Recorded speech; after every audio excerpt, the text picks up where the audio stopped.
Le fait de rejeter le traité n'autorise pas la Commission européenne à nous imposer des sanctions financières. Mais c'est clair que le fait que la Belgique refuse le traité budgétaire et soit le seul État à refuser le traité budgétaire va faire qu'il y aura des pressions politiques importantes sur le gouvernement belge, que le ton de la Commission européenne à notre égard va être plus dur. Donc c'est clair qu'on devra assumer le rôle de village gaulois. Mais nous, notre vision des choses, c'est que le traité budgétaire est un texte tellement mauvais, tellement irresponsable, qu'il faut prendre ce risque politique et il faut assumer ce rôle de résistance en Belgique.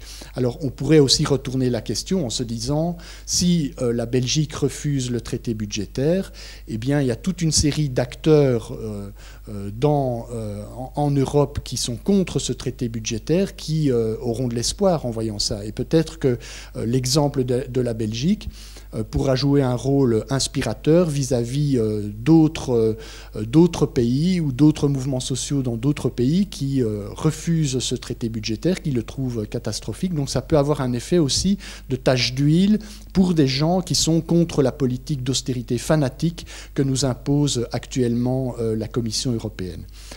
Alors, un autre élément qui est souvent mis en avant par rapport au risque de rejeter le traité budgétaire, c'est la pression des marchés.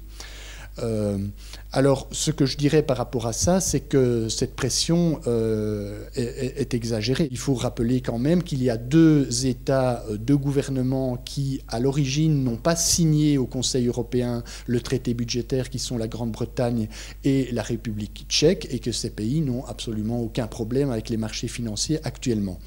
Enfin, il faut dire que la Belgique donc, est dans une situation économique qui n'est pas bonne, mais qui, en comparaison avec la plupart des autres pays européens, est encore une situation relativement moins grave, je vais dire.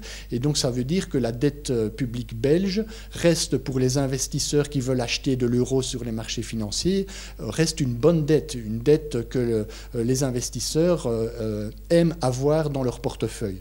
Donc, au nom de ces arguments-là, on peut dire que par rapport au marché financier, il n'y a pas un risque si grave à refuser le traité budgétaire, et donc il ne faut pas succomber à ce chantage permanent qu'exercent les marchés financiers ou que sont censés exercer les marchés financiers.